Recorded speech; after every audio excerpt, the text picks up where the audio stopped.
할렐루야. 사도신경으로 신앙 고백드림으로 조직신학 구원론 2강을 시작하겠습니다.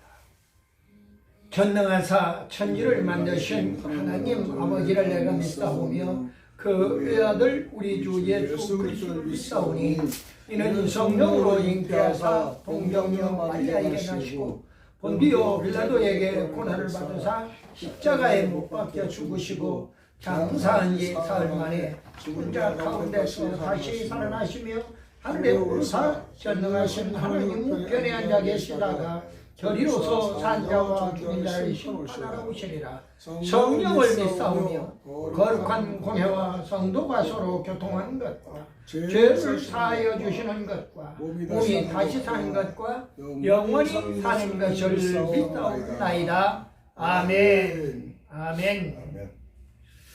예, 할렐루야. 예, 반갑습니다.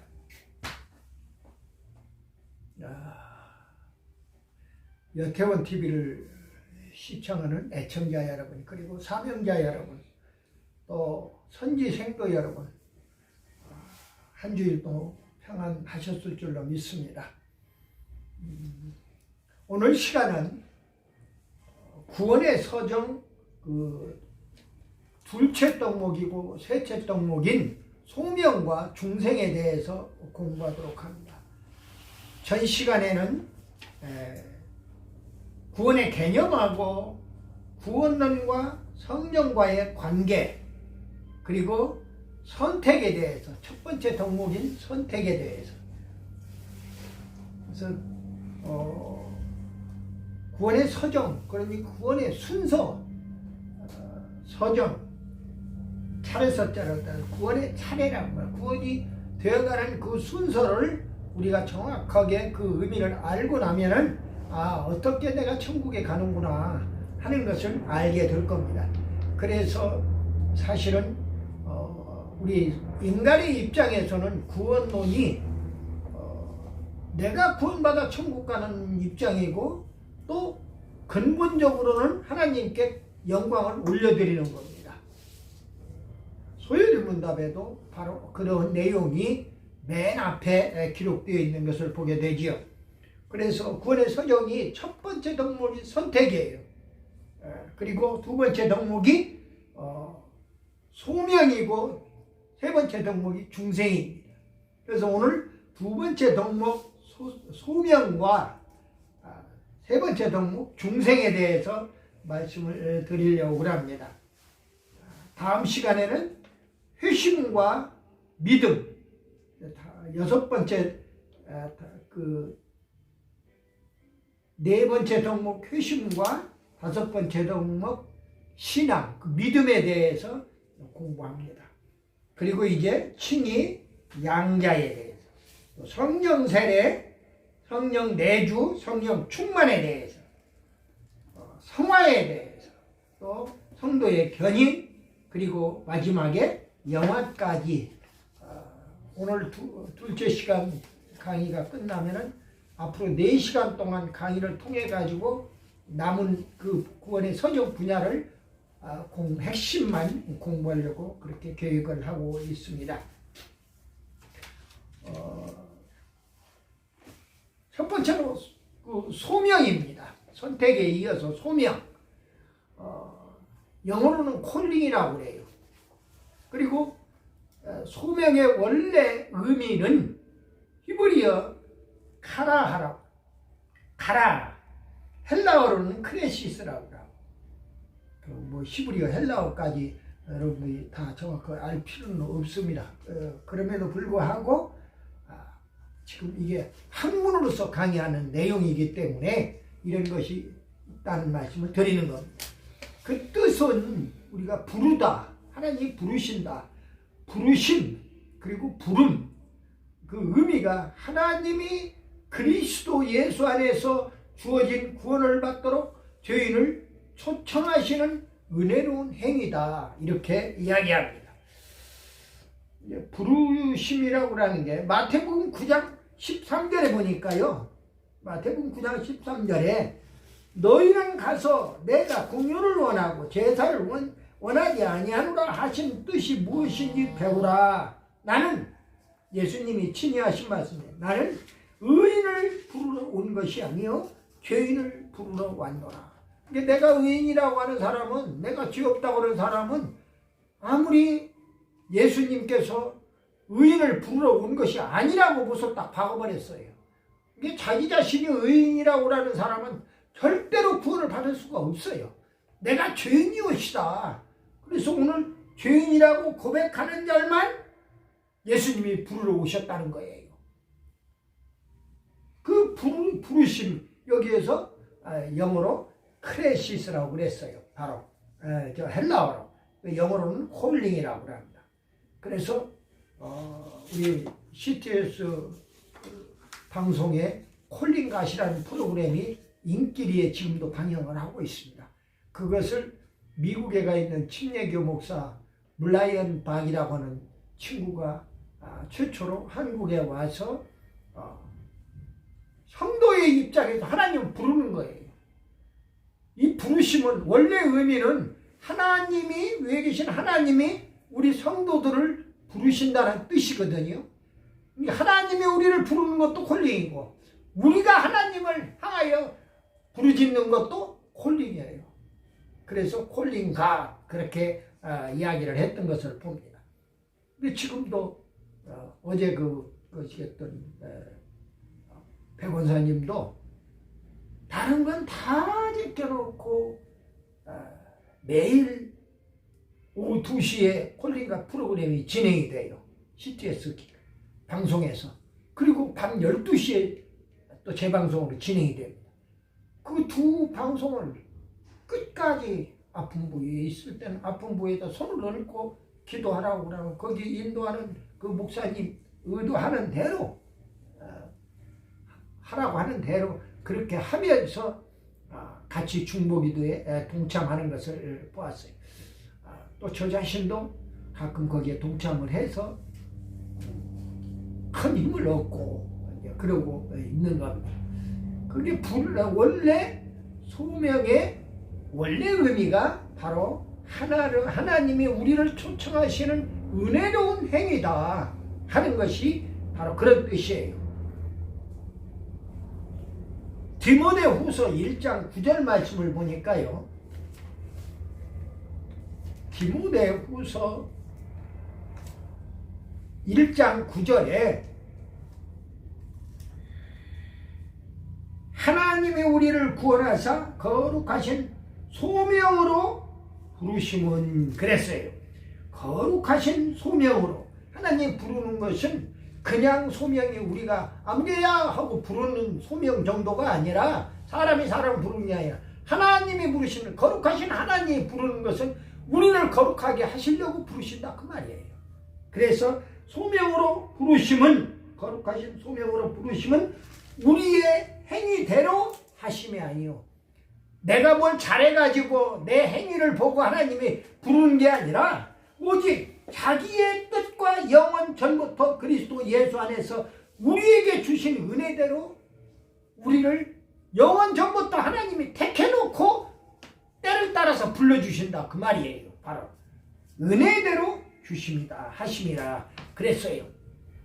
원래 소명의 성경적인 의미가 세 가지가 있는데 부른다, 칼레이, 음성으로 부르고 권위를 가지고 호출하고 초대하고 성령의 유효적인 부르심, 그 직무를 임명하는 겁니다. 아무개는 목사로 임직을 해요. 장로님도 장립을 한다고 그러지요. 안수집사도 임직을 하게 되는 겁니다. 그러니까 목사, 장로, 안수집사까지는 성직이에요. 그 하나님의 낚싯발 안에 한번 끼면은 빠져나갈래야 나갈 수가 없는 거예요. 근데 하나님이 때를 따라 믿음이 약해지면 누구의 도움을 받아서라도 하나님은 또 믿음을 강화시켜 줘요. 하나님이 주변에 상처받고 나름대로는 교회가 사랑이 넘치는 곳으로 알았는데 와서 보니까 대충 사랑도 넘치지도 않고 사랑을 주시는 여자 목사 여자분도 없고 얼마나 세상에서 사랑이 메말랐으면은 그런 불평 불만을 하겠어요. 그러나 중요한 것은 이렇게 직무를 임명한다. 하나님의 원하시는 직무를 임명한다 하는 것도 소명이 있어야 가능하다. 하나님이 소명을 주어야 가능하다. 그리고 그 이름을 붙이는 겁니다. 그러니까 저 아무개입니다. 목사님들이 가끔 수인사하면서 저 아무개입니다. 그 잘못된 인사예요. 아무개 목사입니다 하고 하나님의 사람은 반드시 그 직분을 대해야 해요. 그리고 아무개 장로입니다. 아무개 권사입니다. 아무개 집사입니다 하고 자기 직분을 대해야 한단 말입니다. 근데 그 직분을 대지 않는 거예요. 왜? 그거 세상 사람들한테는 예수 믿는다고 하면은 목사들은 좀 덜한데 장로님도 시원찮은 장로님들 그 다음에 집사님들도 시원찮은 집사님들은 자기 직분을 어디다 드러내놓기가 부끄러운 거야. 이거 얘기 안 하려고 그러는 거야. 자기 직분을 얘기 안 하려고 그래. 그냥 교회 나가요. 그러면 혹시 저 콜링 가셔서 전화를 걸어가지고 목사님 반가워요. 저쩌고 수인사를 나누고 나서 저 아무개 권사인데요. 그럼 얼마나 떳떳하고 좋냔 말이야. 근데 그 직분은 안 밝히는 거야. 또 어떤 사람은 이름도 안 밝히려고 하는 거예요. 그래가지고 그냥 무명으로 해주세요. 그래, 너는 이름도 없어. 그러니까 네 자식들이 그냥 또는 네 친구들이 너를 이름도 없는 사람이라서 그냥 마음대로 개똥아 쇠똥아 하고 불러도 되느냐 하는 이야기입니다. 그거 아니에요. 하나님의 거룩한 백성은 내가 하나님이 불러서 거기에 응답하게 되면은 하나님이 바로 나에게 직분을 허락하신다 그 말이지요.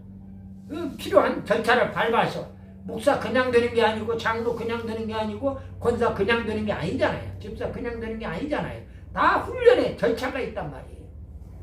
예수님의 12사도 제자들도 3년 반 동안에 예수님과 생사고락을 같이 하는 훈련을 연단을 받았단 말이에요. 광야의 연단을 받은 거예요. 소명의 성경적인 의미가 이름을 붙여준다는 의미까지 포함입니다. 그리고 부르심이라고 하는 클레시스 이름을 호칭하는데 부름받은 자 클레토스 또 어떤 직무에 임명된 자들을 얘기하는 말씀을 드렸죠. 말씀에 외적인 소명을 받은 자들 겉으로 외적인 소명을 받은 자들 그러니까 또 유효적인 부름받은 자들이고 교회 우리 성도들은 교회라고도 이야기해요. 에클레시아에서 불러냈다고 말해요. 세상으로부터 하나님의 거룩한 소명으로 불러냈다는 얘기가 바로 에클레시아 그래요. 그래서 아무개 교회 그냥 그걸 또 다른 이야기가 있으니까 거룩한 백성에서 성도라고 합니다. 그 성도란 말이 얼마나 귀한 이름인지 알 수가 없어요.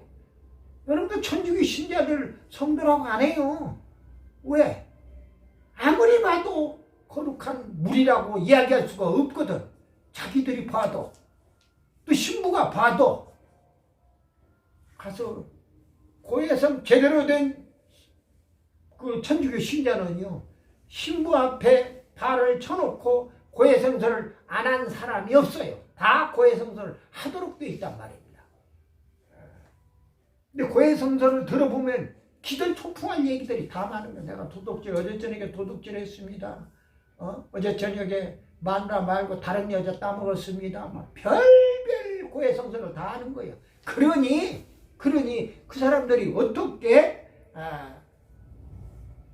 그 자기의 그 어떤 거룩한 하나님의 백성은 절대로 그런 일을 할 수가 없거든요. 그래서 그것을 봐요. 또 불교도 신자라고 하지 성도라고 안 씁니다. 불교 신자라고 하지. 신도라고 얘기합니다. 믿는 물이다 해서 믿는 신자에서 물이 서자를 써가지고 참 신기하죠. 오늘 이 목사님 오늘 노예한다고 노예장이라 해서 그저 거기를 빠질 수가 없잖아요. 노회장에 가서 설교도 해줘야 하고 모든 걸 주관을 해줘야 하는 입장이라. 근데 내가 노회장 같으면은 예를 들어서 일정을 조정할 수가 있잖아요. 당길 수도 있고 늦출 수도 있어요.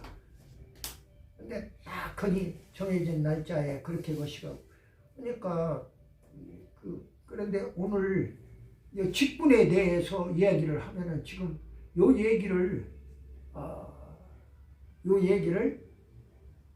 우리 이 목사님이 꼭 들어야 할 얘기거든요. 그런데 하나님이 또 들으면은 심령에 상처가 올까 봐서 또 이렇게 피하도록 그렇게 해주신 거 아닌가 하는 생각이 들어갈 정도의 어쨌든 그렇습니다. 결론적으로 소명은 무엇이냐? 하나님의 권위에 부르심이에요. 하나님의 권위로, 자기의 권위로 부르시는 거예요. 고린도전서 1장 9절을 한번 찾아봐요. 고린도전서입니다. 1장 9절. 아멘.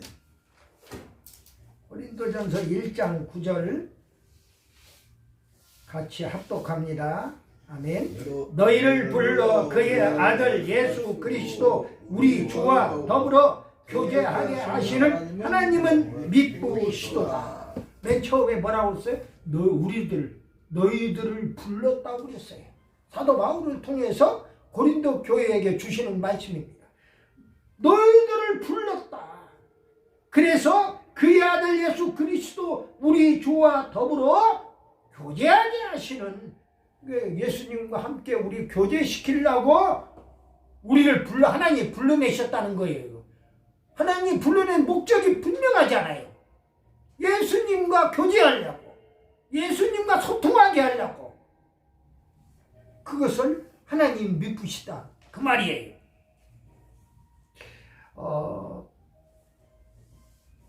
첫 번째가 바로 하나님의 권위로 우리를 부르셨다.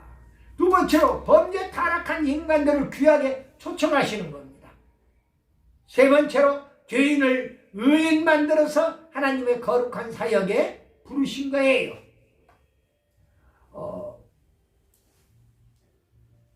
마태복음 11장을 보면은요, 마태복음 11장 28절 말씀에, 여러분 우리 너무나 잘 아는 내용이에요. 수고하고 무거운 짐진 자들아 다 내게로 오라. 내가 너희를 쉬게 하리라. 무거운 짐진 자들아 다 내게로 오라는 거예요. 지금 예수님이 직접 우리를 부르시는 겁니다. 예수님한테 오면은 평안함이 느껴져요. 쉼을 얻어요. 안식을 취할 수가 있다 그 말이에요. 범죄 타락한 인간들을 하나님 예수님께서 귀하게 우리를 초청해 주셨다 그 말이에요. 또 죄인들을 의인 만들어서 하나님의 거룩한 사역에 동참을 시키는 거예요. 여러분들과 제가 다 원래는 죄인이었어요. 그러나 예수님을 만나고 나서 의인의 신분으로 바뀌어진 줄 믿으시기를 바랍니다. 로마서예요. 로마서 1장 7절 말씀. 로마서 1장 7절 말씀에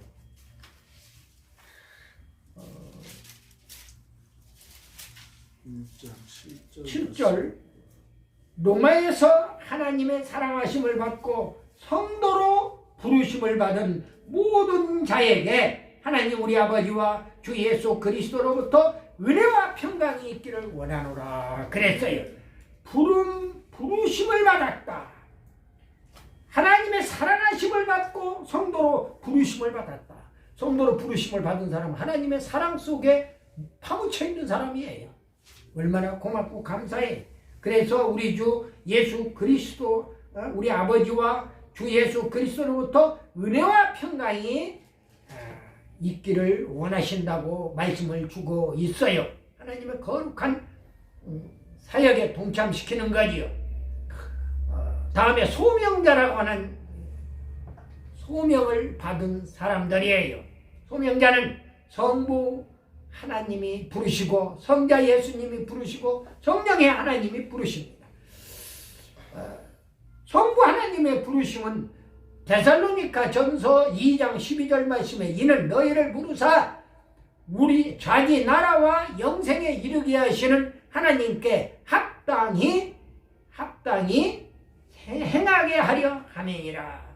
그래서 하나님의 뜻에 아버지 뜻에 합한 자가 바로 다윗이라고 그랬잖아요, 성경에.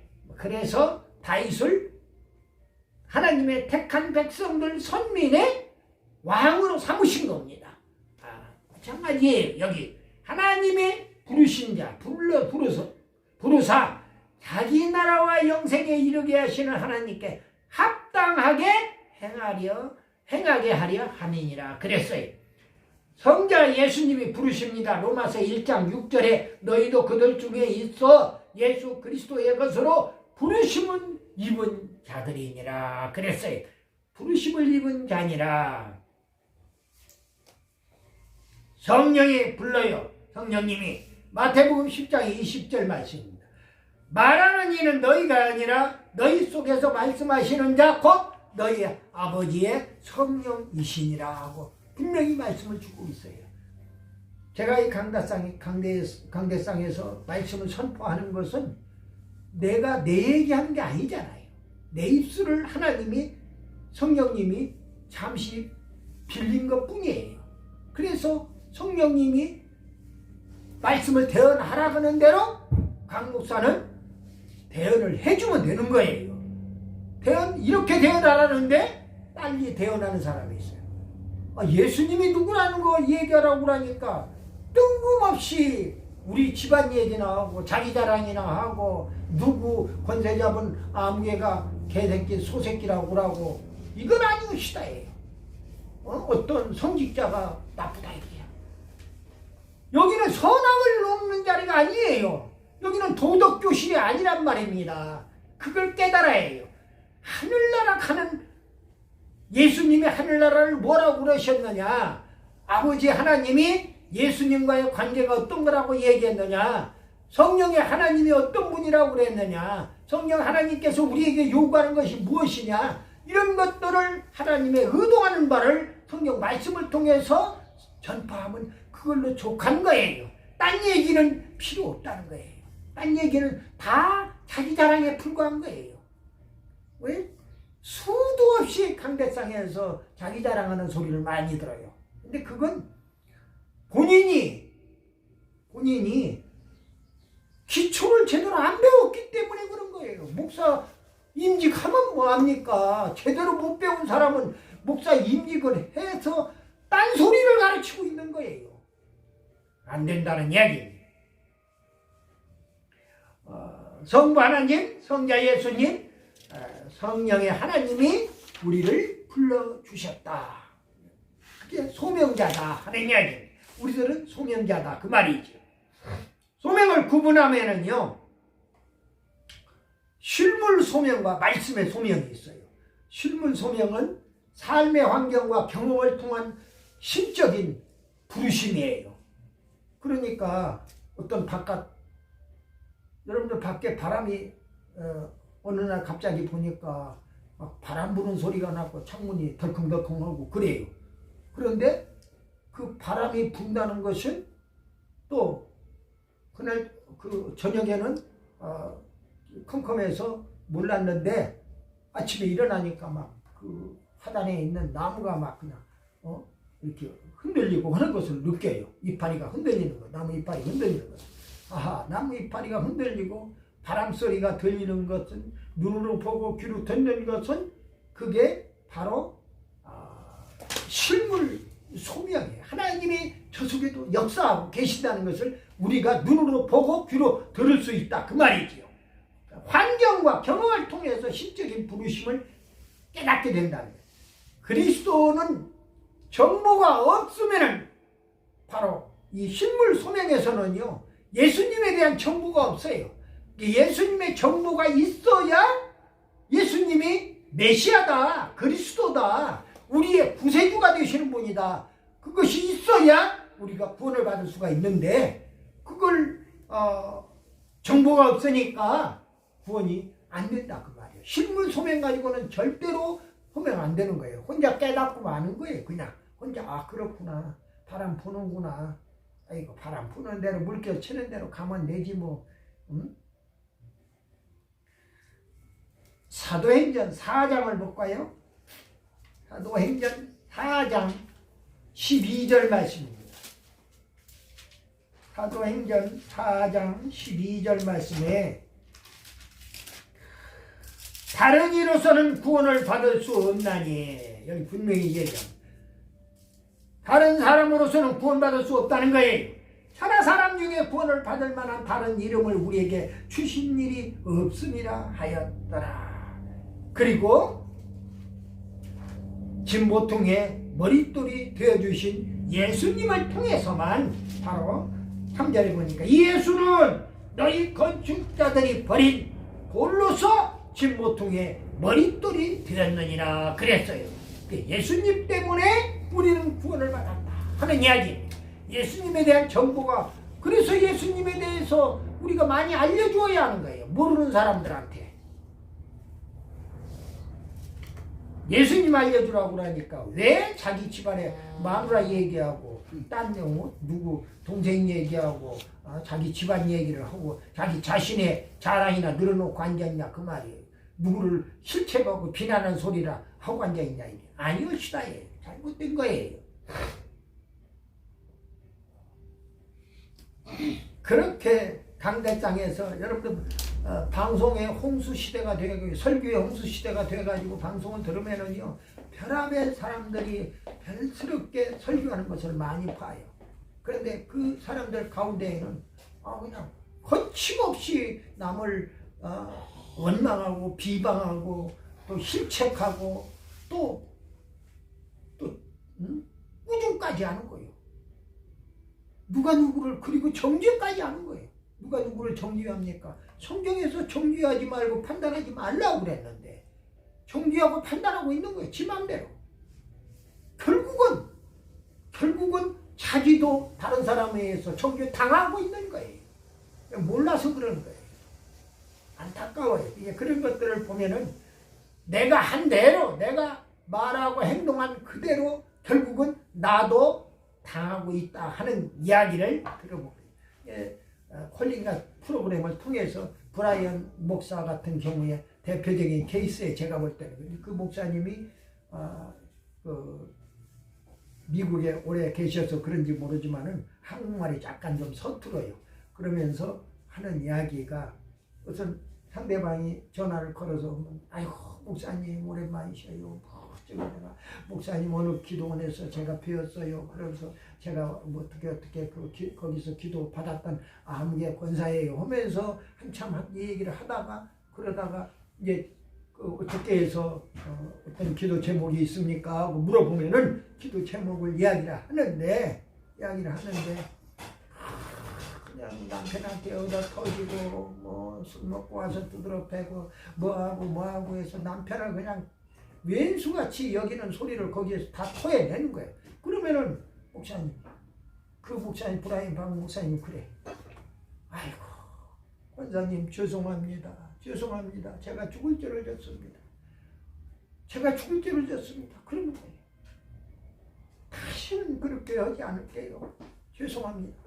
지금 그 순간에는 그 권사님의 남편 되는 사람의 영이 브라이언 박 속에 들어와서 토해내게 내가 잘못했다는 것을 고백하게 만드는 거예요. 보니까 그러면서 그러니까 그 권사님이 따가서 남편이 그렇게 욕하고 때렸다고 그러니까 왜 목사님이 나한테 죄송하다고 그럽니까?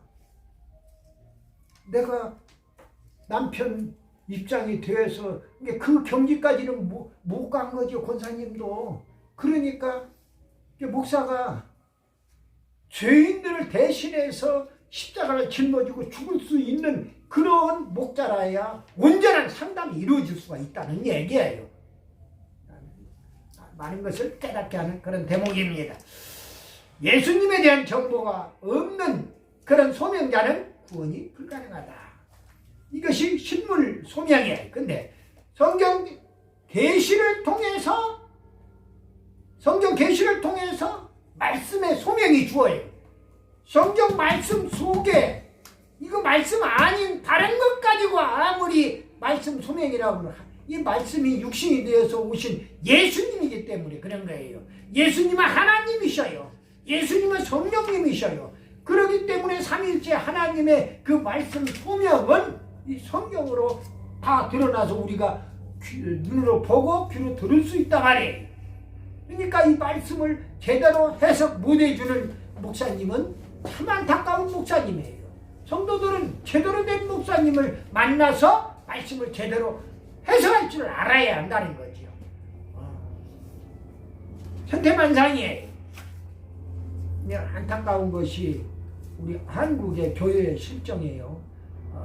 많은 기도원이 여자분들이 많이 운영을 합니다. 근데 그 운영하시는 그 권사님들이 대부분 다 뭐 신학교 군소신학이라도 어떻게 해서 공부해가지고 목사 안수를 받았다고 또 심지어 그래 그분들이 이야기하기를 어느 신학교 나오셨습니까 하고 대화를 하다가 물어보면은 어느 신학교 나왔다고 어느 학장님한테 배웠다고 그러면서 이야기를 그러는데 본인 입으로 자백을 하는 거예요. 저는요 초등학교도 제대로 못 나온 사람이에요. 4학년 때 뭐 가정 형편이 곤란해가지고 뭐 어쩌고 하면서 그런 자기 집안의 얘기를 하는 겁니다. 초등학교 못 나온 것이 제대로 못 나온 것이 그 자랑이라고 그걸 늘어놓을 것이 못 되지요. 그리고 그러면은 세상 학문 가지고 자랑 헐어들면은 많이 배운 사람만 하나님의 일하고 나머지는 하나님의 일. 그러면 예수님의 베드로 같은 거 요한 야고보 전부가 다 뱃놈들 아닙니까? 뱃놈들은 일자무식갱이들이에요. 아무것도 몰라요. 그들은 학교 근처에 가보지도 못한 사람들이에요. 그런데도 예수님하고 3년 반 동안 있는 동안에 드디어 오순절날이 이미 이름에 성령 충만한 불같은 성령이 임했단 말이에요. 그리고 한번 방언이 터졌는데 그 방언이 16개국 지방 방언으로 다 자기 말로 알아듣는 거예요.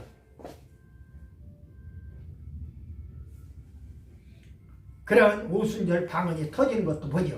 말씀 소명이 구원 가능한 외적인 소명과 내적인 소명으로 구분이 되는 것을 봅니다. 외적인 소명과 내적인 소명은요. 외적인 소명은 구원의 복음은 들려도 구원이 없는 보편 소명이에요.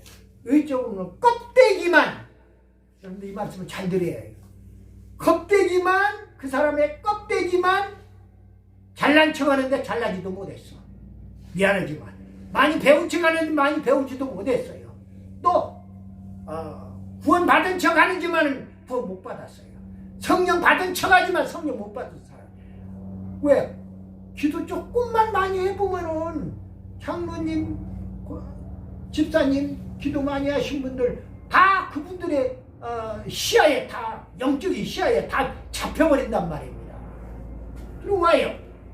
오늘 외적인 소명은 구원이 없는 보편 소명이라 해요. 껍데기만 구원받은 척하는 거죠. 교회 평생 동안 교회에 나왔는데 예수님에 대해서 몰라.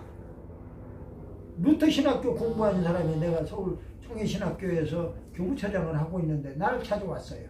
그래가지고 신학대학원 공부를 좀 하고 싶다는 거예요. 신학교는 어디 나오셨습니까? 하니까 루터 신학대학을 나왔다는 거예요. 그러시냐고. 예수님이 누구십니까? 내 입에서 나도 모르게 예수님이 누구십니까? 하고 질문이 나오는 거예요. 여러분들 지금 내가 왜 문답식 성경 분해를 지금 가르치는 줄 아세요? 새벽마다 말씀을 쏘아주는 줄 아세요? 지금 역대 상 말씀 10장까지 말씀을 제가 오늘 새벽에는 오늘 지금 설교하는 이 말씀을 쏘아서 조직이나 구원론 2강을 쏘아주었어요. 왜 그러냐? 다 이유가 있는 겁니다. 질문하니까 예수가 누구냐고 물어보는 거야. 예수님이 누군지도 몰라. 다른 소리는 못해도 다른 말은 다 못해도 예수님이 나의 구세주가 됩니다. 나의 메시아입니다. 나의 그리스도이십니다 하고 그 말 정도는 해야 그래도 신학교 공부 4년 동안 했다고 그러지요. 그 말도 못하는 거요. 얼마나 깝깝하냐고요. 그리고 신학대학 공부했다는 거예요. 왜 그 신학교 공부하러 갔습니까? 하니까 거기 신학교 공부하면 목사 시켜준다고 그래서 목사 시켜주면 밥은 먹고 살잖아요. 그래, 잘 나왔다. 잘 나왔어. 참, 너무 구원의 확신이 없고 소명이 없으면은 아니오시다예요. 그 사람이 과연 하나님의 소명자인가? 먹고 살기 위해서 직업의 일종으로 그것은 아니오시다지. 아유, 좋지. 머리 빡빡 깎고 머리 빡빡 깎는 것은 이발소 가서 이발소 갈 필요도 없이 자기 그 칼로 면도 난로에서 박박 자기가 집에서 거울 보고 미루면 되니까 거기다 비누칠 해가지고 미루면 되니까 빡빡 밀고 그리고 목탁 여기 목탁 소리가 나잖아요. 똑똑똑똑. 그래서 어떤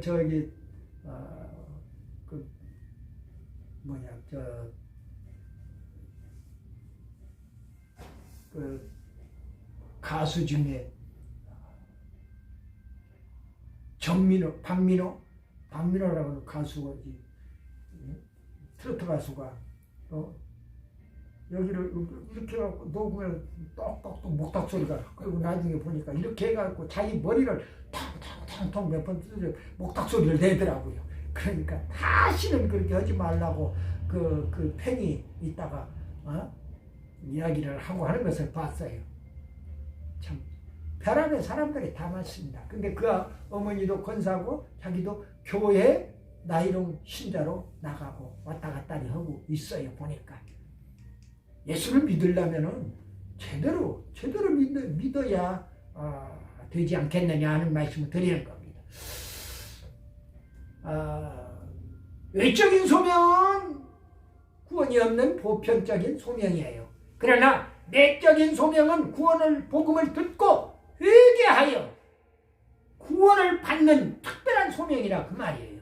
아무한테나 똑같이 말씀을 씨를 뿌렸는데 어느 밭에는 30배, 60배, 100배 아름다운 열매를 맺고 결실을 본단 말이에요. 그런데 들가밭이나 곤짝밭은 새가 와서 쪼아먹어버리고 씨 자체를 그리고 가시를 해가지고 열매가 없단 말이에요.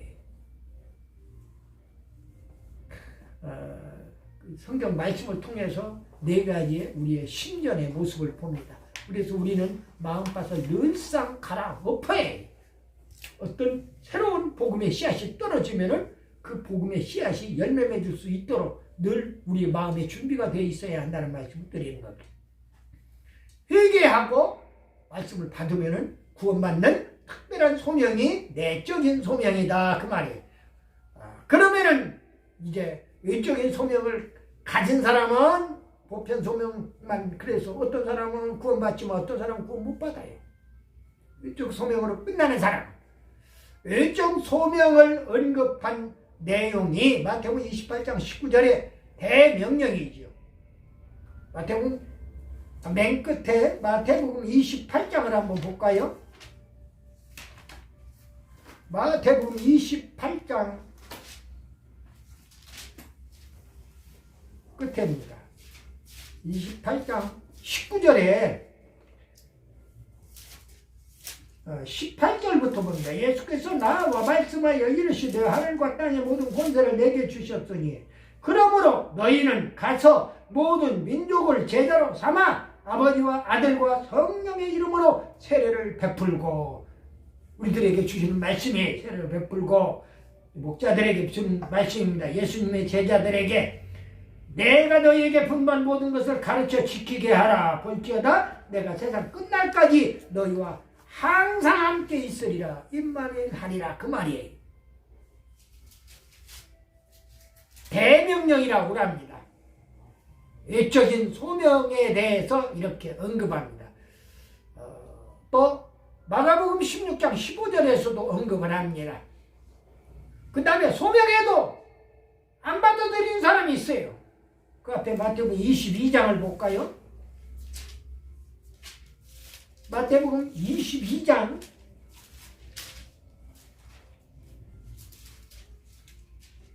2절부터 보면은요, 천국은 다 마치 자기 아들을 위하여 혼인잔치를 베푼 어떤 임금 같다. 같더니 그 종들이 보내 거창한 사람들을 혼인잔치에 오라 하였더니 오기를 싫어하거늘. 와서 잔치 벌어졌으니까 와서 잡수십시오 하고 초청을 했는데도 안 오는 거 싫다는 거예요. 거절하는데 다 이유는 있어요. 장가 갔다고, 또 밭다는 소를 샀다고 다 안 오는 겁니다. 보니까.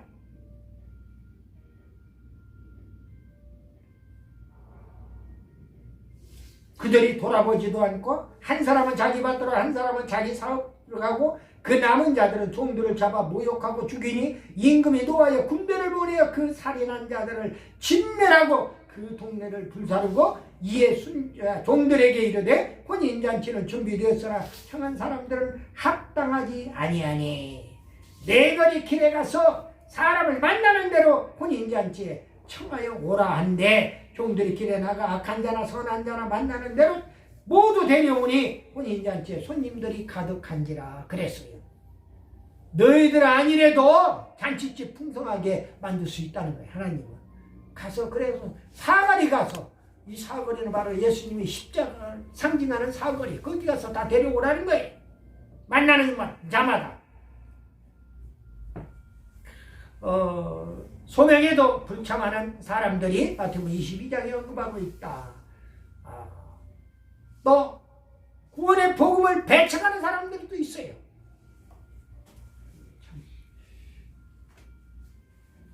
요한복음을 볼까요? 요한복음 3장에서 구원의 복음을 배척하는 사람 무리들이 있어요. 요한복음 3장 36절 말씀을 봅니다. 요한복음 3장 36절에 아들을 믿는 자에게는 영생이 있고 예수님 믿는 자에게는 영생이 있고 말이에요. 아들에게 순종하지 아니하는 자는 영생을 보지 못하고 도리어 하나님의 진노가 그 위에 머물러 있으리라 그랬어요. 예수님 말씀에 순종하시기를 바라요. 말씀대로. 또 불신자들, 아예 믿지 않는 사람 한 장 남기면은 요한복음 5장이 나옵니다. 요한복음 5장 40절 말씀을 보니까 그러나 너희가 영생을 얻기 위하여 내게 오기를 원하지 아니하는도다. 참, 구원받아 천국 갈 일인데, 이런 일인데, 천국 가자는 일인데 같이 가자고 그렇게 해도 안 가려고 그러는 거예요. 안 오려고 그러는 거예요. 그 다른 사람이 차로 태워다 줘야 오는 사람도 있어. 자기가 차가 없으면 걸어서라도 두 다리 하나님이 주셨으니까 걷지 못하는 사람이 얼마나 많은데요. 지금 병원에 가서 보면은 휠체어 타고 침대에서 그냥 누워서 이리 옮기고 저리 옮기고 별하는 사람들이 다 있습니다. 그런데 하나님이 아직도 두 눈과 두 귀와 코와 입을 주셨어요. 그리고 두 팔다리를 다 주셨단 말이에요. 그러면 그걸 최대로 활용을 해서 하나님의 영광을 드러내야 해요. 하나님의 사명을 감당해야 해요. 그게 소명자의 모습이라 그 말이에요. 그런데 그러지 못한다. 아예 믿지 않는 자들 싫어하더라. 내적인 소명의 특성이 있습니다. 하나님의 성도들을 소환하시는 유효성이 있습니다. 로마서 4장 77절에 결코 취소되지 않는 불변성이 있습니다. 로마서 11장 29절에 표대를 향한 순고성이 있어요. 창세 전에 그리스도 안에 신성성이 있습니다. 하늘의 부르심의 천재성이 있어요. 하늘의 부르심의 천재성이 있다. 내적 소명에 하나만 찾아보고 히브리서를 볼까요? 히브리서 3장 히브리서 3장 1절 말씀입니다. 그러므로 함께 하늘의 부르심을 받은 거룩한 형제들아, 우리가 믿는 도리의 사도이시며 대제사장이신 예수를 깊이 생각하라. 예수님 깊이 생각하는 거예요. 하늘의 부르심을 받은 거룩한 형제들아,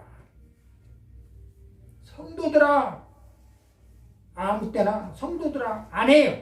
부르심을 받은 거룩한 형제가 되었을 때에, 하늘의 부르심을 받았을 때 성도라고 한다는 거예요.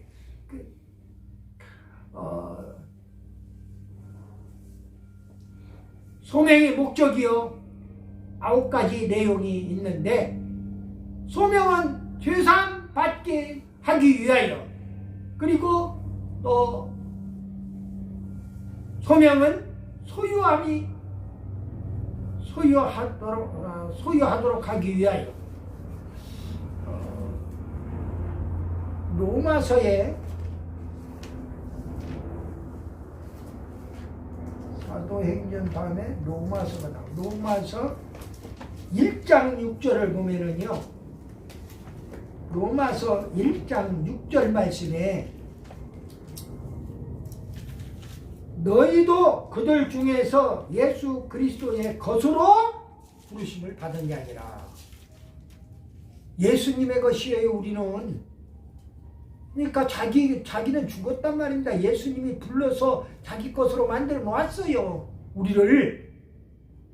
그게 부르신 목적이라고. 예수님이 자기 것 만들려고. 소유함, 로마서 1장 6절 말씀. 또 영생함을 얻도록 하기 위하여, 디모데전서 6장 12절 말씀. 교제, 고린도전서 1장 9절 말씀. 교제하도록 하기 위하여. 소망을 갖도록 하기 위하여, 에베소 4장 4절. 자유함을 얻게 하기 위하여, 갈라디아서 5장 13절. 축복을 유업으로 받기 위하여, 베드로전서 3장 9절에 영광을 주시기 위하여, 데살로니가전서 2장 12절. 화평, 고린도전서 7장 15절 말씀. 고린도전서 7장 15절 말씀에, 혹 믿지 아니하는 자가 갈리거든 갈리게 하라. 형제나 자매나 이런 일을 구해야 할 것이 없느니라. 그러나 하나님은 화평 중에서 너희를 어떻게 했다고요? 부르셨느니라. 하나님 화평 중에, 샬롬 중에, 평안 중에, 화평 중에, 평강 중에 우리를 부르셨다는 거예요. 그러니까 하나님 부르심을 제대로 받은 자는 늘 마음이 평안한 거예요. 행복한 거지요. 무슨 일을 하더라도. 소명 결과 어떻게 됩니까? 부르심에 응답해요. 이사야 6장 8절 말씀을 볼까요? 이사야서 6장 8절 말씀에, 구약성경에 이사야서 6장 8절 말씀에, 내가 누구를 위하여 갈고 하니까, 누가 우리를 위하여 갈고 하니까, 그때 내가 이르되 내가 여기 있나이다, 나를 보내소서 그랬잖아요. 대단히 유명한 이사야 선지자를 통해서 우리에게 주시는 귀한 말씀입니다. 부르심에 응답하는 거예요. 또 내가 또 주의 목소리로 들으니 주께서 이르시되 내가 누구를 보내며 누가 우리를 위하여 갈고 하시니, 그때에 내가 이르되 내가 여기 있나이다, 나를 보내소서. 우리는 그런 마음으로 주 앞에 나아가야 해요. 주님, 미흡하지만, 부족하지만은, 연약하지만은 여기 아무개가 있습니다. 나를 들어 사용하여 주시옵소서, 나를 보내시옵소서, 그 말이에요. 부르심에 응답하는 내용, 그리고 부르심에 추종하는 이야기가 나옵니다. 마가복음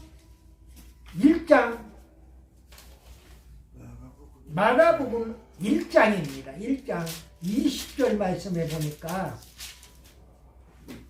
부르심에 따르는 거지요. 추종하는 거예요. 20절 말씀. 곧 부르시니 불렀네요. 그 아버지 세베대를 품꾼들과 함께 배에 버려두고 예수를 따라 가느니라. 예수를 쫓으니라 그 말이에요. 예수님 불렀는데도 무응답할 게 아니라 오라는데도 안 가는 사람이 있는가 하면은 적극적으로 추종하는 세력이 있다 그 말이에요. 소명 결과 하나님의 부르심에는, 예수님의 부르심에는, 성령님의 부르심에는 절대 우리가 응답하고 추종해야 한다는 말씀을 드립니다. 소명의 기준입니다. 어떤 기준으로 소명하느냐, 영화는 어떻게 또 구원을 받느냐 하는 문제가 성경에 언급이 되어 있어요. 소명의 기준은 하나님의 예정대로, 세상 말로 오야 끝발대로예요. 하나님이 최고의 오야 아닙니까? 그렇다면 바로 하나님의 예정대로, 하나님이 창세전에 예정하신 대로 그대로 소명을 하신다 그 말. 예정은 하나님의 계획이고 소명은 그 예정의 실행일 뿐이에요. 확실한 목적이 디모데후서 1장 9절에 말씀을 드렸고요. 또 영원전의 계획이라고 에베소 3장 11절에 그리스도 안에 기준이 있어요. 그리스도 안에 기준이 있다.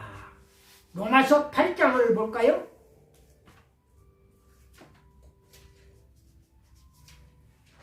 사도행전 로마서 8장을 보면은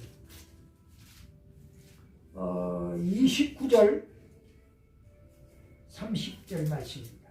하나님 미리 아신 자들을 또한 그 아들의 형상을 본받게 하기 위하여 미리 정하셨으니 예정해놨다는 거예요. 이는 그로 많은 형제 중에서 맏아들이 되게 하려 하심이니라.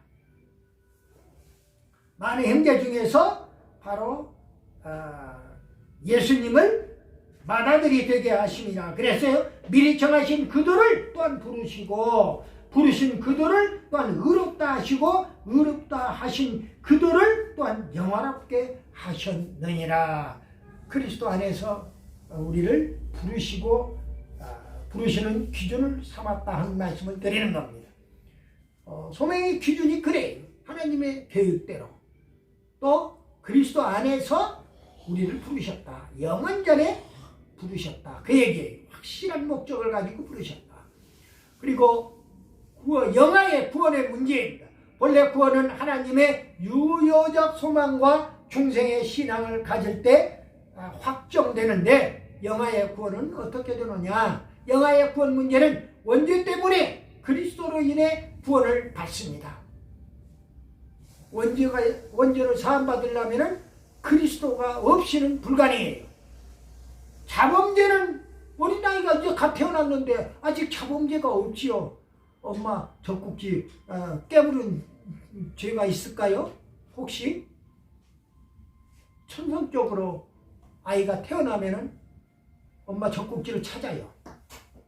왜냐하면 엄마 뱃속에서 어머니의 어머니와 연결되는 탯줄을 통해서 자기 몸에 영양이 공급이 되었던, 그래서 자기 몸에 영양소가 계속 들어가야 하는 것을 자기 몸이 아는 거지요.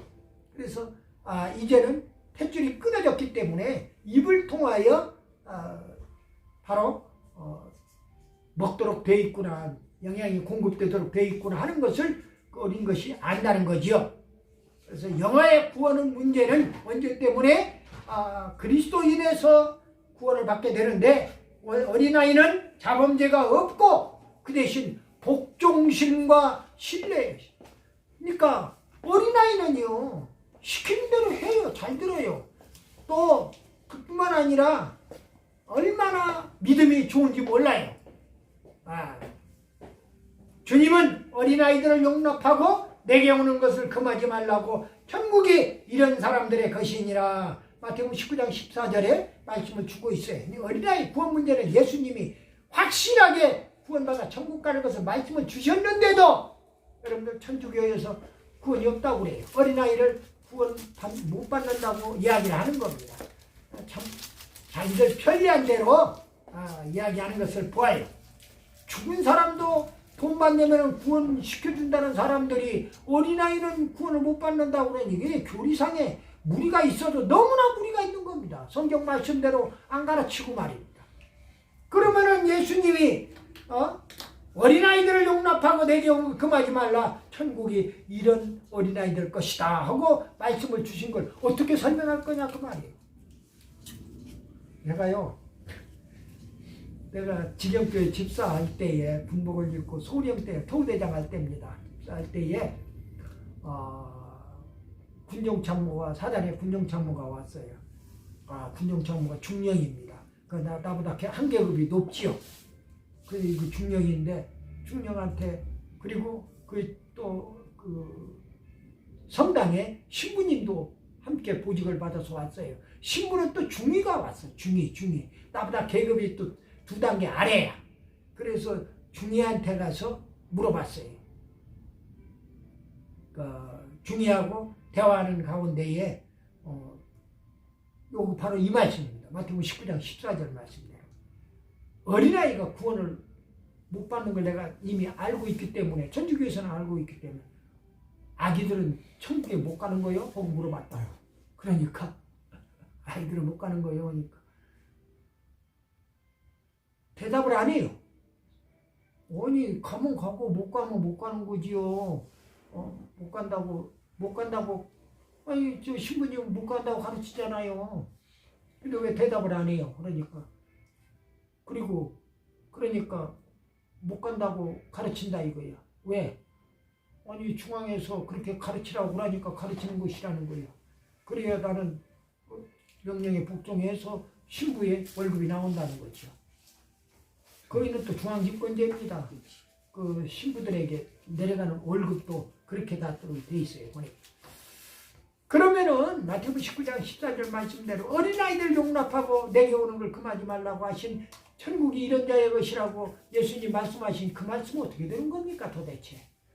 하니까 정말로 얼굴이 붉어지면서 말을 못하더라고. 자기도 안다 이거야. 아는데 답변을 할 수가 없다는 거예요. 자기는. 참 안타까워요. 그러면 그게 잘못된 교리고 잘못된 종교라는 거 알면서 먹고 살기 위해서 신부 옷을 입고 있는 겁니까? 아니요, 시다예요. 참 겁대가리도 없이 성직자한테 집사 때 가서 덤비고 물어보고 따지고 했던 그런 옛날에 생각이 나서 이 성구가 생각이 나서 이 얘기를 하는 겁니다. 이렇게 해서 소명 받은 자가 어떤 내적 소명, 외적 소명, 정말 말씀 소명 이런 정말 우리가 구원의 확신을 가지고 예수 그리스도를 통해서 원죄가 원죄에서 구원을 받고 또 자범죄도 구원을 받을 수 있고 어린아이도 구원받을 수 있다. 그렇기 때문에 기독교에서는 종파를 초월해가지고 전부가 다 어린아이 구원받잖아요. 엄마가 데리고 와서 젖을 물리고 세례를 받는단 말입니다. 근데 신부들 어린아이를 시집가고 장가가지를 않아서 그런지 모르지만은 지금은요 천주교 교리가 왔다리 갔다리요. 왜 그러냐? 신부가 지금은 결혼해도 되도록 돼 있어요. 결혼하지 못하도록 돼 있는 게 법이었어요. 원래 그 교황에 따라서 달라. 그것이 그 전 세계 교황권이 다 영향을 미치니까. 그런데 신부는 종신토록 출가하지 못한다고 되어 있어요. 그리스도 예수님과 혼인한다고 그렇게 되어 있단 말입니다. 그리고 수녀들도 그래서 시집 안 가는 것이고요. 그러면 수녀들을 그렇게 배가 부르도록 해서 밖에 어린아이를 수녀들이 애를 낳아가지고 밖에 나와서 햇빛을 보지 못하고 지하 동굴 속에서 죽어나간 그 어린아이 생명들이 수십만 명이 되는 거예요. 그것 때문에 참 너무나 잘못되어 있어요. 근데 그걸 차마 그 군종 신부한테는 그 얘기를 못 해주겠더라고. 내가 알고 있는 상식 범위 내에서 이야기를 하는데도 얘기를 못 해주고 말았어요. 소명을 받아야 선택을 받아야 하나님의 창세전에 선택을 받아서 우리는 소명을 그때 소명을 받아서 하나님의 사역을 감당하게 된다는 말씀을 드렸어요. 두 번째로 중생입니다. 소명받은 자는 그 다음에 거듭남의 절차를 거치는 거예요. 리제너레이션 해서 리제너레이션 영어로는 그렇습니다만 중생의 원래 의미는 헬라어의 파린 세네시아 리제너레이션 영어로 뜻은 다시 태어난다는 뜻이에요. 중생은 거듭나다, 회복되다, 하나님께로서 나다, 새 사람이 되다, 살아나다, 새롭게 되다 이런 뜻을 가지고 있습니다. 중생의 성경적인 의미는요, 새로운 탄생, 파린 게네시아에서 다니엘 3장 5절에 새로운 탄생이라고 하고 영적인 새 생명이라고 게네테 아노덴이라고 해서 그다음에 말씀으로 생산 아포쿠에오라고 말씀으로 생산하고 그러니까 말씀을 통해서 우리가 생산한다는 거죠. 새로운 피조물이다. 또 성도의 영적인 부활이다. 크티소 수조포에스 이렇게 헬라어로 이야기합니다. 중생의 내용적인 의미는 네 가지로서 중생은 하나님의 창조적 사역이다. 하나님의 창조적 사역이다. 새 생명 얻는 그런 창조적 사역이다. 고린도후서 5장 17절 말씀이에요. 중생은 새 생명의 출산 사역이다. 에베소 2장 5절 말씀. 또 중생은 기존재의 재생 사역이다. 또 중생은 성령으로 거듭나는 것이다. 요한복음 3장 5절 말씀. 이렇게 중생의 내용적인 의미가 네 가지가 있다는 말씀을 드렸어요. 중생에 대한 여러 가지 견해가 있습니다. 세례 중생설이라고 해서 세례를 받음으로 중생한다. 우리 이 주장은 카톨릭의 영세받음으로 중생한다는 그 논리예요. 영국의 교회와 영국의 종교회 그리고 루터파 교회가 이 주장을 펴고 있습니다. 이거 다 잘못됐다 그 말이에요. 비성경적인 내용이에요. 알미니안파 우리나라에 들어와 있는 감리교, 성결교, 신예교 알미니안파들이에요. 중생은 신인 협력의 사건으로 봅니다. 웨슬리파의 알미니안주의는 인간이 성령을 거역할 수 있다고 주장하는 겁니다. 여러분들 인간이 어떻게 성령을 거역합니까? 거역할 수 있대요. 참, 이 근본적인 내용을 파고 들어가면은요 잘못된 교리를 교파별로 가르치는 겁니다. 그거 가지고 네가 올리 내가 올리하고 다투고 논쟁하지 말라고 그랬는데 위에서 기도해 줄 뿐이에요. 그리고 다행인 것은 그 교단에도 원래 연세 높으신 60대, 70대, 80대 되는 지금은 원로 목사님들 반열에 들어가 있는 그 목사님들이 다 평양신학이나 또 한국의 초창기에 장로교, 감리교 언더우드 목사와 선교사와 벤젤라 선교사의 영향을 받아가지고 그래도 행함으로 구원받고 성령을 거역할 수 없다고 하는 그러한 내용을 자기들 입으로 토하고 있는 거예요. 그런데 얼마 전에 제가 용산에서 서울 총회신학에서 교무처장을 하고 있을 때에 그때에 감리교 신학대학에서 무엇이 발표됐냐면 조직신학 교수가 내가 지금 왜 조직신학을 지금 강의하는 줄 아세요? 다 이유가 있는 겁니다. 이걸 제대로 모르면은 아무리 가서 강단에서 목사가 설교를 해도 그거 원래 기본이 안 돼 있는 기본을 제대로 모르고서는 바탕이 제대로 안 돼 있는데 딴소리하고 있는 거지요. 그러면서 그 얘기를 하는 거예요.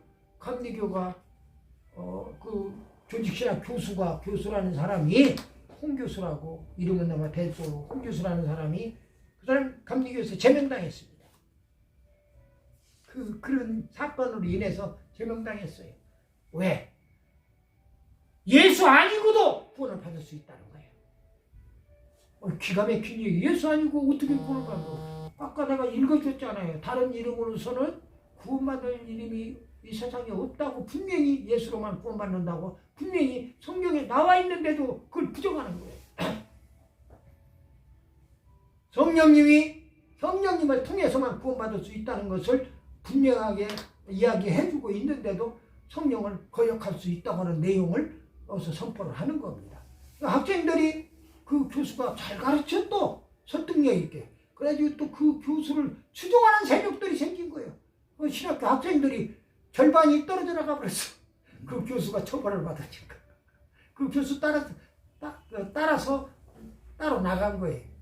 그래서 교파가 분리된 거예요. 거기는 거기대로 또. 정말로 제대로 모르면은 어찌하오리까요. 잘 배워야 해요. 진짜로.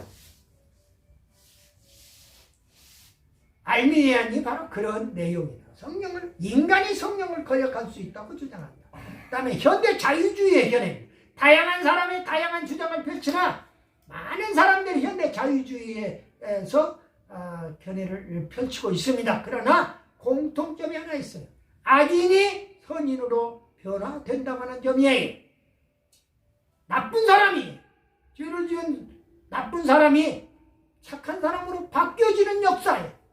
바로 성령님에 의해서, 예수님에 의해서 바뀌어지는 역사가 일어난다는 거예요.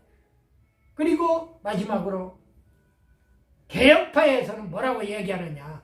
세례 중생설 알미니안파와 견해와 비교를 하면은 중생은 하나님의 단독 사역이라는 점. 그리고 중생은 성령님에 의한 것이지 새에 의한 것이 아니라는 점. 중생은 취소되지 않는 변화라는 점. 중생은 성령의 역사에 의한 초자연적인 변화라는 것. 우리가 상상할 수 없는 거예요. 불변해요. 이런 성령님에 의해서 중생할 수 있다. 거듭난다. 그 말이죠. 중생의 필요성입니다.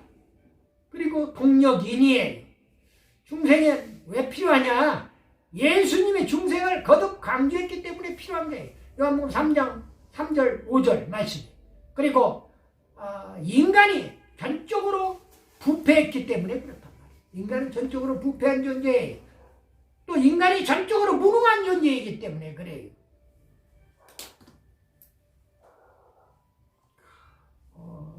중생의 동력인은요, 펠라기우스파는 자기 의지로 자기 갱신을 가능하다고 했는데 그건 잘못된 결이다. 또 알미니안파는 말씀이 감화할 때에 자기의 의지적인 협력이 필요하다고 그랬는데 내 의지와는 상관없다. 거듭나는 것이 내 의지와는 상관이 없다. 잘못된 결이에요. 진리 말씀 자체가 동력입니다. 말씀 자체가, 여러분들 이 성경의 말씀 자체가 혼돈하기 쉬운데 동력입니다. 우리가 중생할 수 있는 동력입니다. 그렇지 않다 그 말이에요.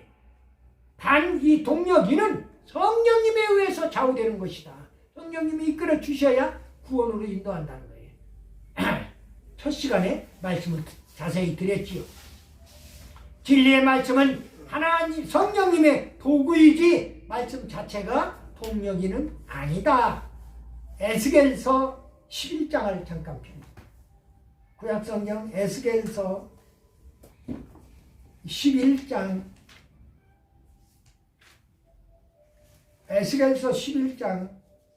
19절 20절 말씀을 봅니다.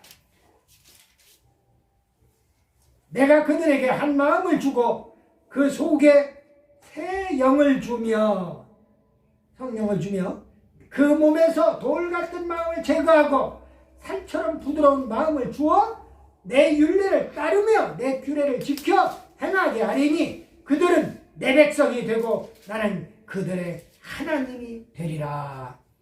다 성령님의 인도가 있어요. 말씀 자체가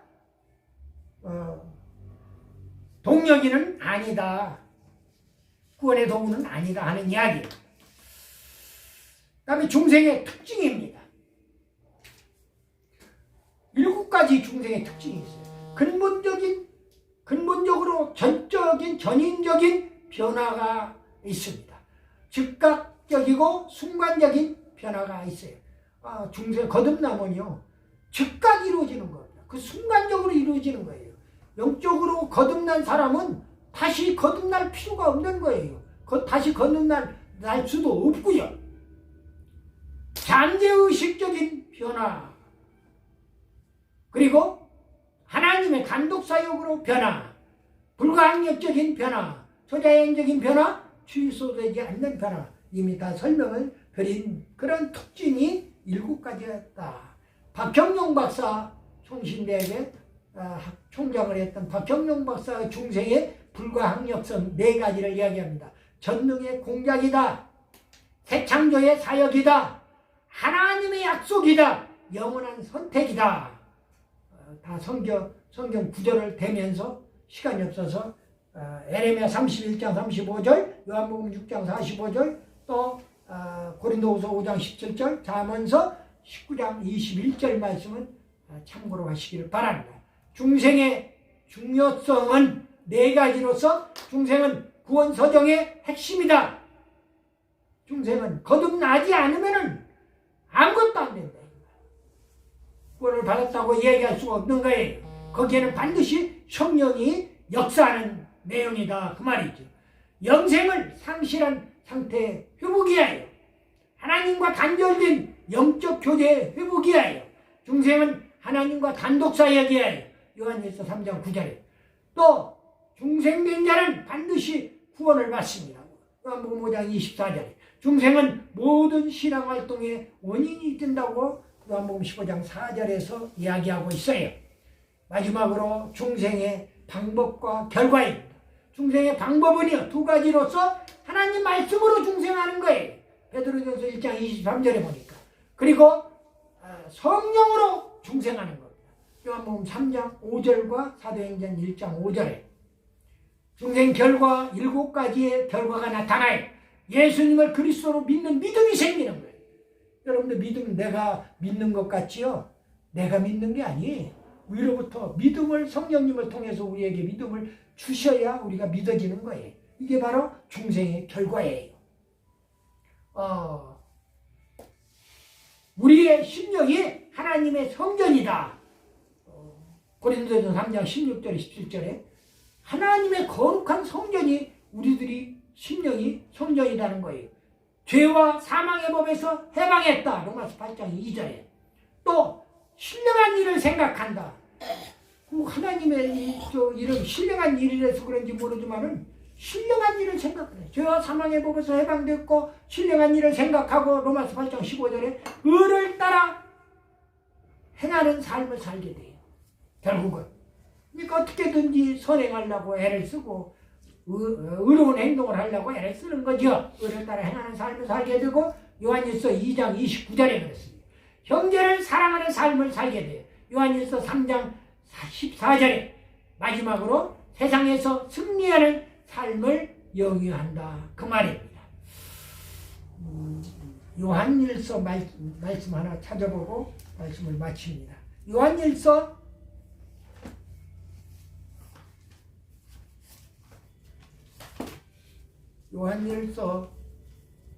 3장 14절 말씀.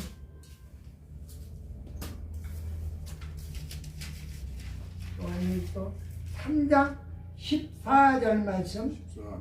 우리는 형제를 사랑함으로 사망에서 옮겨 생명으로 들어간 줄을 알거니와 사랑하지 아니하는 자는 사망에 머물러 있느니라. 또 세상에서 승리하는 사람을 영위한다고 한 장 남기면은 요한일서 5장 4절 말씀. 무릇 하나님 때로부터 난 자마다 우리들이죠. 세상을 이기느니라. 세상을 이기는 승리는 이것이니 우리의 믿음이니라. 우리 믿음으로 우리는 승리한다. 그래서 여러분들 광화문에서 두 손 들고 만세, 우리는 이겼습니다 하잖아요. 이게 다 이유가 있는 성경적인 이야기들이에요. 근데 그걸 또 씹어대, 또 잘못된 거라고. 성경을 씹어대는 거하고 다를 바가 없는 겁니다. 무조건 아니오시다예요. 성경 말씀에 위배되는 소리를 하면은 잘못됐다고 지적하는 것을 이해가요. 그러나 성경 말씀을 가지고 우리의 삶에 적용을 하는데 광화문이 없으면 그나마 지금 누가 나라와 민족을 위하여 기도합니까? 그나마 자기들이 못하는 일을 해주니까 고맙다고는 못했지만 어떻게라도 끌어내리고 욕해서 그냥 비방을 하고 이건 아니오시다지요. 중생의 방법과 결과까지 말씀을 드렸습니다. 기도하고 마칩니다. 좋으신 아버지 감사합니다. 영광 받으시옵소서. 사랑하는 백성들 소명과 중생에 대해서 구체적으로 핵심만 공부했습니다. 부족한 것 성령님께서 채워주시옵소서.